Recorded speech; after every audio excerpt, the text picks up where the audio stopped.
It's the Ross Tucker Football Podcast. Oh, yeah, it is. But it's not just any Ross Tucker Football Podcast. It's a teaching tutorial Thursday. Class is in session with Professor Greg Cosell. We are presented, as always, by DraftKings. We love DraftKings, and we love those of you that go the extra mile. And tomorrow, we'll announce who those of you are. Those of you that spread the word via social media, at Ross Tucker NFL, at Ross Tucker Pod. It all counts. The tweets, the shares on Facebook, the loves on Facebook, the likes on Instagram, at Ross Tucker NFL, at Ross Tucker Pod. But we really like the quote tweets these days. Love the quote tweets. Hint, hint. Sponsor confirmation email winner. I'm trying to give away a Madden this week, but I'll check my email again. I don't think anybody has subscribed for Keeps this week. I don't get it. I've been a Keeps guy for a long time, and I'm giving you a Madden if you sign up for Keeps this week. Seems like a no-brainer. If you want to keep your hair, keeps.com/Ross. And then the YouTube shout-out, which is really a cameo shout-out for anybody that subscribes to the YouTube page. Just give it the thumbs up and then go ahead and make any comment so we know you were there.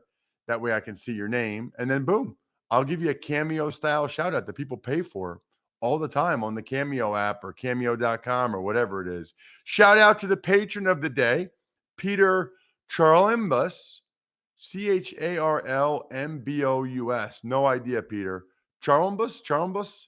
Anyway, maybe you missed a vowel there. I don't know. Thank you. Patreon.com/RT Media. We've never gotten this many patrons.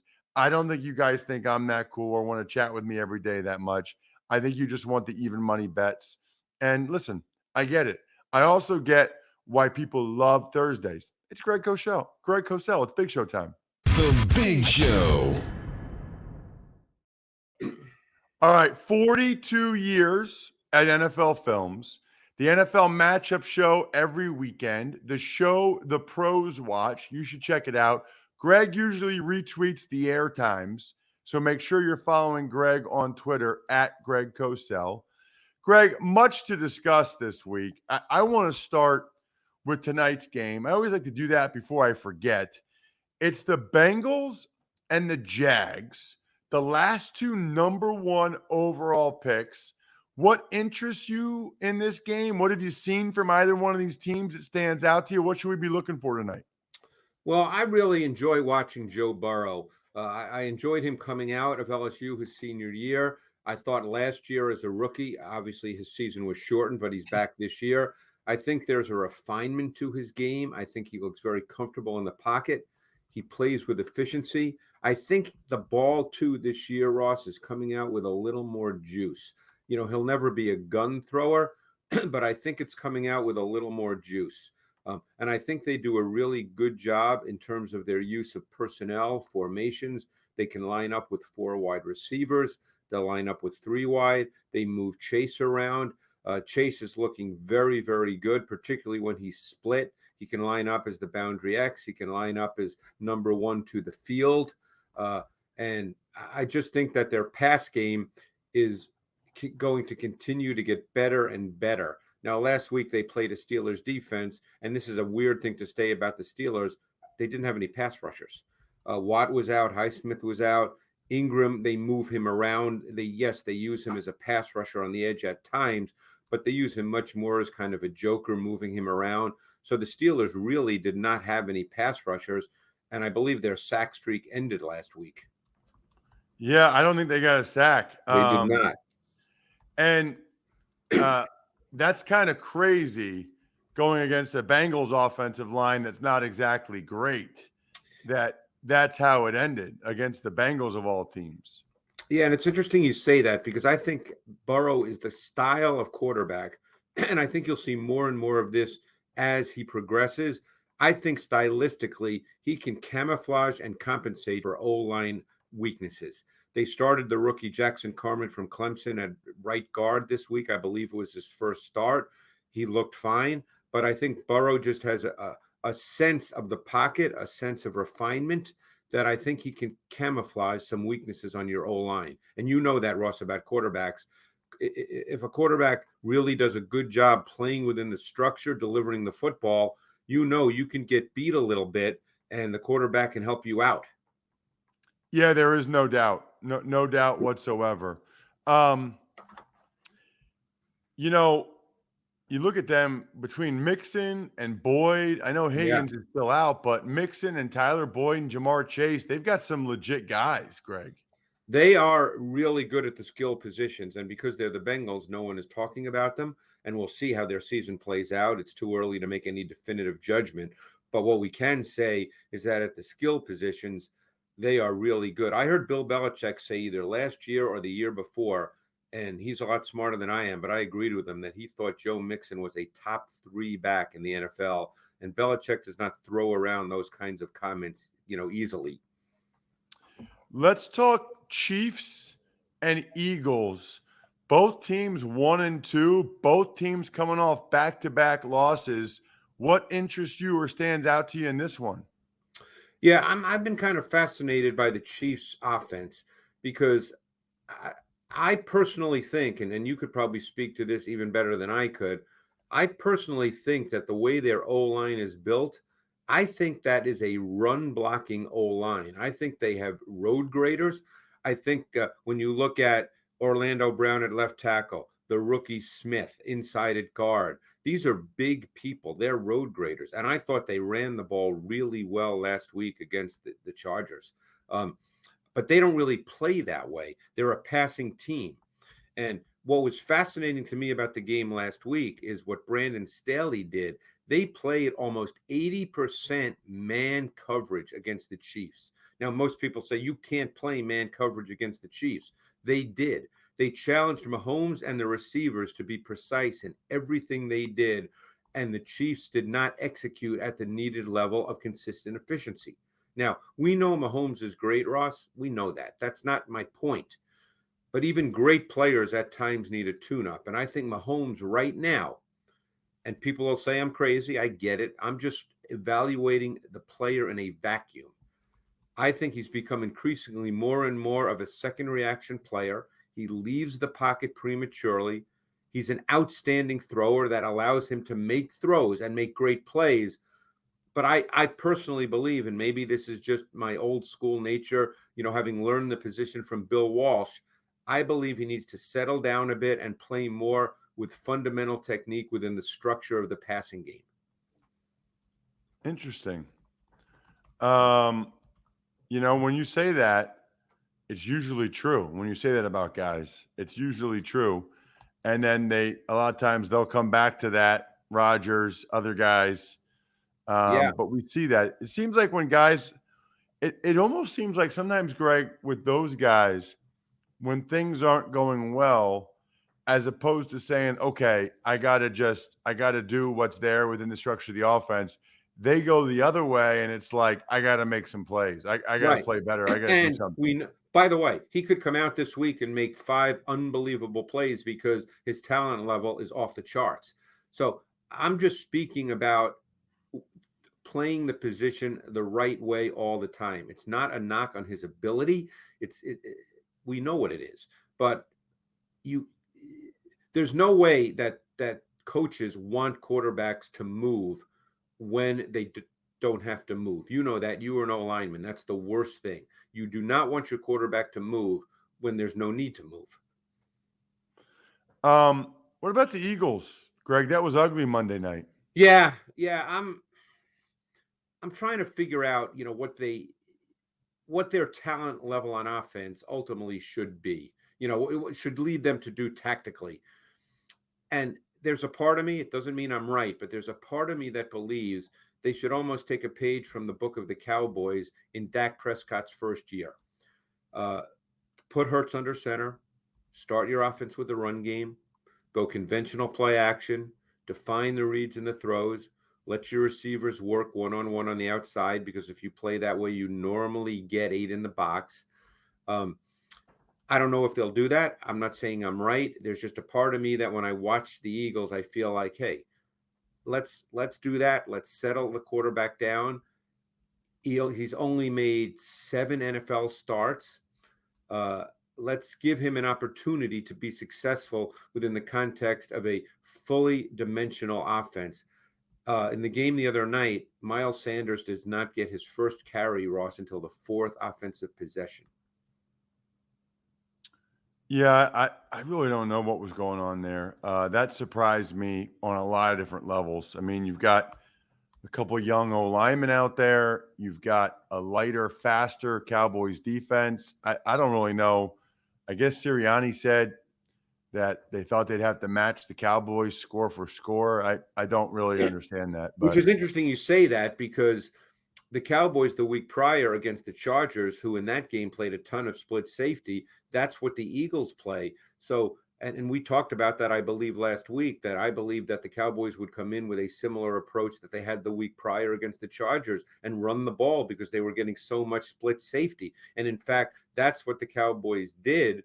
And normally when you play that way, you don't run away score-wise. And they really didn't run away score-wise. I mean, obviously the interception on the Eagles' first possession of the third quarter changed the game, but the Cowboys came out, they ran the ball. They actually, their front actually dominated the Eagles' defensive front most of the game. And there's a player on the Cowboy O-line, Steele, the right tackle, who was a rookie last year, I think a free agent from, I believe, Texas Tech maybe. He was very bad last year. He has been dominant this year on many snaps, because I've watched all 3 Cowboys offensive games. wow. I want to make sure we get to this, Greg, since it's such a big topic. What did you see from Justin Fields and the Chicago Bears offense against the Browns? Yeah, I guess it is a big topic. So what they tried to do with Fields is they tried to give him quick game as a foundation of the pass game, create opportunities for him to get the ball out quick. It doesn't really require reads. It's basically a one read or no read throw. They tried to do that. Fields at this point is not seeing things. He was locked in on reads with no sense of what's there and what's not there. He was playing both too fast at times and too slow at other times. He doesn't really have an innate sense of what open means at the NFL level yet. He needs more experience to get a feel for that. There were throws there that were there to be made. It just didn't register to him. It's always easy to debate game planning, which none of us really know about because we're not there all week. It's easy to say they could have rolled him out more. The first design movement play came on his 7th drop back. But what was interesting watching the tape is the times they did design movement, it looked like the Browns were in the huddle with him because they just locked it right up. They had players there waiting for him on the designed rollout. So, they tried to simplify it for him as much as possible, and it didn't work. You're not going to, no one goes max pro on quick game throws. You know that, Ross. I mean, it's easy to say that they should do that, but no one does that on quick game throws because the ball by design is supposed to be out.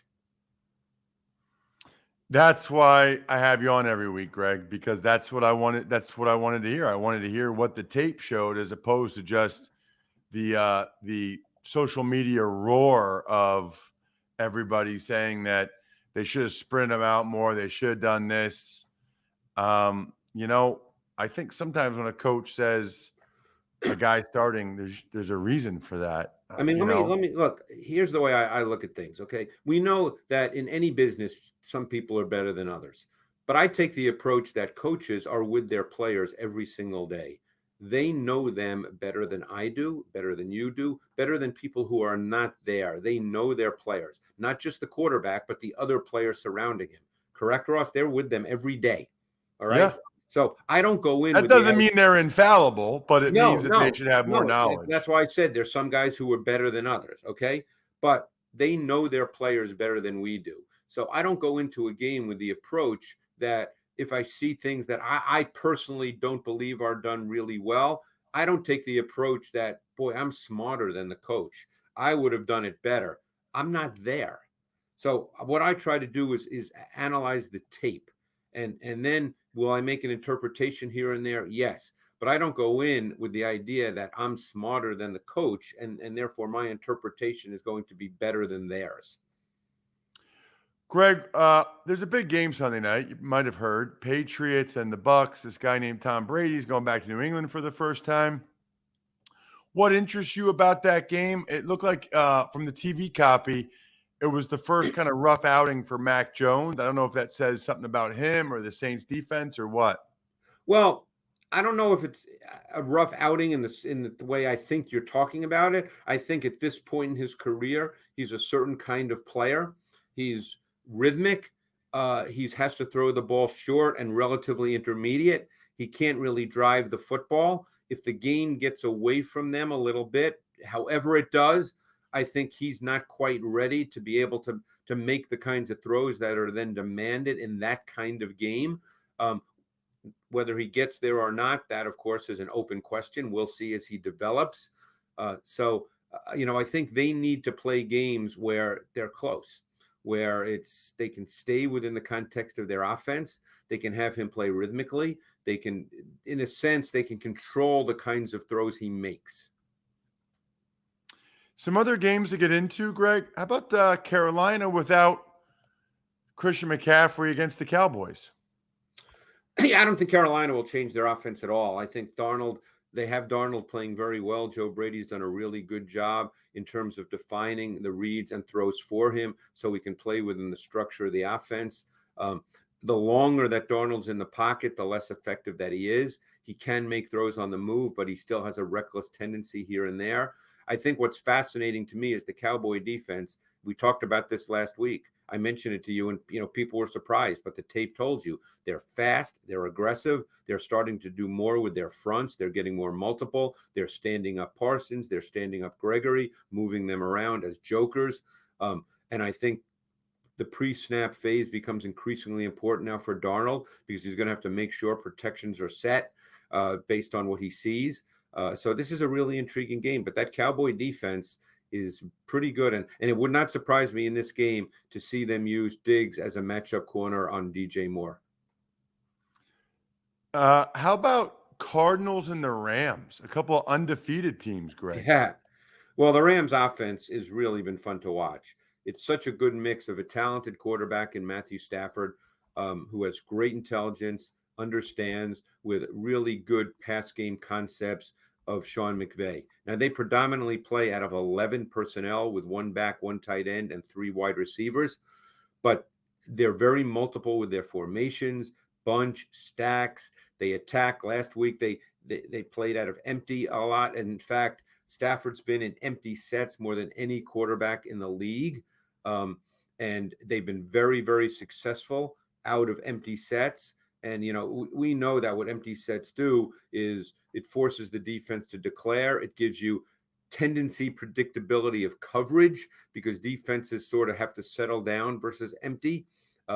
And last week they whipped out 4-by-1 sets out of empty, 4 receivers to the strong side. You don't see that very often. What about Steelers and the Packers? Yeah, I've been doing this a long time, Ross, and I've seen a lot of great players. And I'm probably a little jaded. I probably don't get as excited as some do, but Aaron Rodgers made some throws the other night that were just ridiculous. And of course, everybody remembers the big one on the final drive, the first one, which was, I don't know how many guys would even attempt that throw, much less make it. But I thought his touchdown pass to Valdez-Scantling, the 12-yarder early in the fourth quarter, that throw was just ridiculous. I mean, it was what we call a double smash concept. He had Valdez-Scantling running the corner route. And Lenore, the safety, the corner on that side, kind of read it, and he dropped back, and Rodgers just drilled that ball right over him. I mean, that was just a big time throw, and he was phenomenal in this game. And I don't think any quarterback in the league attacks one-on-ones better than Rodgers. When he sees it, when he sees a one-on-one, I guarantee he's got the freedom to do whatever he wants at that point. But he attacks one-on-one coverage with more efficiency and precision than any quarterback in the league. What about Chargers hosting the Raiders Monday night? Yeah, that's a good one too. The Raiders are another team. Offensively, I just spoke about McVay. I think Gruden does a phenomenal job. He's much more diverse with his personnel than McVay is. Gruden uses a ton of tight ends. He plays with a fullback, but in terms of his formations, a lot of bunch, stack, really good versus man coverage. They're really hard to defend versus man. I believe the Chargers will play a lot more zone this week. As I mentioned last week, Brandon Staley played heavy man versus Patrick Mahomes. I would expect that the coverage to be much more balanced with more zone this week, because I think the Raiders are difficult to defend when you play man coverage. I think they're really good. I think you're really good, Greg. At Greg Cosell on social media, outstanding. It's ridiculous how many notes you make me type while I'm interviewing you. Well, you I should might see have how to many- start interviewing somebody else. This is too many notes for me to take down, too many clips for me to send to intern Casey to cut up so we can post to social media. You're too good, Greg. You're ridiculous. Well, you should see how many notes I take, Ross. That's the killer. It takes me so long to go through these games because I watch them carefully and I take detailed, copious notes. I bet, man. Thank you so much, as always. Thanks, Ross. Greg is awesome. Purple mattresses are awesome because only Purple mattresses have the grid. Its unique ventilated design allows air to flow through to help you sleep cool. Oh, I like that. Even when it feels like 1,000 degrees out. This is the key, okay? The grid is amazingly supportive for your back and legs while cushioning your shoulders, neck, and hips, no matter how you sleep. Unlike memory foam, which remembers everything, the grid bounces back as you move and shift. I have actually felt this thing. They even gave me samples of the grid, and my daughters play with it. It's awesome. It feels awesome, and it does stay cool. There's no question. Purple is comfort reinvented. Right now, you'll get 10% off any order of $200 or more. Go to purple.com/Ross10 and use promo code Ross10.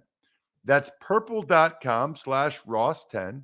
Promo code Ross10 for 10% off any order of $200 or more. Purple.com/Ross10. Promo code Ross10. Terms apply. Tuck's Takes. Morning, Ross. Let's start with the Chicago Bears. Maybe a good topic for Andrew Brandt, but the Bears paid big money for attractive land in Arlington Park and Arlington Heights. Yeah, I can't remember if it was like $200 million or $300 million, but it is a good thing, a good topic for Andrew next week. You know, these teams all need leverage to get the best deals possible. And so Chicago Bears aren't going anywhere. They're either going to stay at Soldier Field and the city of Chicago will give them the deal that they're looking for, or if it makes a lot more business sense to move out to Arlington Heights, I think they'll do that. And I said earlier, I don't think the comments by the mayor about, hey, how about you just beat the Packers for once or whatever, that stuff never helps. That never, like, like they're your partners and you're trying to embarrass them. I don't really understand that. Tuck's Takes. Let's talk Ravens. D-line, Brandon Williams, Justin Madubuike, Justin Houston, all activated off the COVID list, while wide receivers Rashad Bateman and Miles Boykin were activated off of IR. So that doesn't mean Bateman and Boykin can play right away. It just means they can practice for the next 21 days and then be activated in that window. But getting those D linemen back will certainly help. Makes me feel not quite as good about my Denver Broncos bet on the Even Money podcast. Tuck's Takes. Some other moves include Patriots running back James White lost for the season with a hip injury. Bucks wide receiver Scotty Miller going on IR with turf toe. Giants signing former Titans first-round pick Isaiah Wilson to the practice squad. Seahawks putting Gerald Everett on the COVID list. Jets safety Marcus May, 3 to 4 weeks. He's going to be out, although his agent has made it clear that he would be back before the trade deadline. Yeah, I mean, pretty rare you see an agent to do that. that's like the agent saying, please, please trade for this guy. Please. A, I think he wants to go to a better team. B, May didn't get the deal from the Jets financially that he wanted. But very rare you see an agent go on social media to make it clear to everybody that his client will be back before the trade deadline. Not good for the Seahawks, although it didn't seem like they were using Everett all that much anyway. This is Isaiah Wilson's third and likely last chance. Got drafted a couple years ago by the Titans in the first round. Last year, the Dolphins gave him a chance, cut him after a few days. Now it's the Giants on the practice squad. We shall see. Scotty Miller freed up the spot for Antonio Brown to come back from COVID list and for Richard Sherman. And James White, that's tough because James White's a guy they really like, especially in the passing game. I think they probably will use J.J. Taylor, who had a nice preseason for them. Tuck's Takes. Thursday Night Football. Bengals hosting the Jags tonight. Who do you got? Who do you like and why? I like the Bengals, I guess primarily because of some of the things Greg said about them, but I don't love them. I mean, I don't love them at the current point spread, and even teasing them down like Steve did on the Even Money podcast. I'm a little bit nervous about that. I'm not ready for I'm not ready to say, oh, the Bengals are easily going to be 3-1. The Bengals will easily cover that spread. I'm not there with them yet, so we'll see tonight. But I think the Jaguars are a live dog tonight, is I guess the way I would describe it. I'll go 27-20, 27-20, 24-20, something like that. 27-23. I'll say the Bengals, but I don't necessarily feel great about it. I do feel great about Duralast Elite brake pads, available exclusively at AutoZone. We all know Duralast parts are proven tough. Duralast Elite is like Greg Cosell. It's on another level. In fact, they last 3 times longer than a typical Duralast pad, which is amazing. That's really good news. If you find yourself in a lot of stop and go traffic, or if you typically drive with heavier loads in your car. And since AutoZone has over 6,000 locations nationwide, plus tons of ways to shop online and in store, you will have absolutely no problem picking up a set when you need them the most.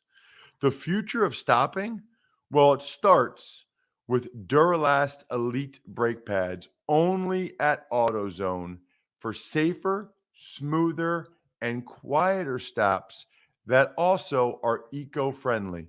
Pretty cool. Duralast Elite brake pads only at AutoZone. Let's do an email, Bri. Ever wanted to ask an NFL player a question? Well, here's your chance. It's time to Ask Ross.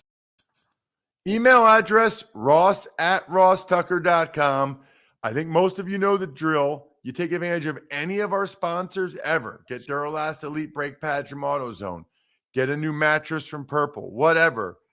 Make sure you forward it to me, ross@rosstucker.com, and ask me any question you got. I love them. What do you got, Brian? Hey, Ross. I love all the podcasts. However, I still miss you on SiriusXM's opening drive. My name is Raj Sodhi, or Sodai. Retiring from the Navy after 23 years and 10 deployments, been to 20 different countries and the North Pole. Grew up in Northern Virginia, just outside of the Beltway, as a diehard Washington fan. My last Washington Super Bowl was in the 6th grade. Now I'm 42 years old, starting my second career in December.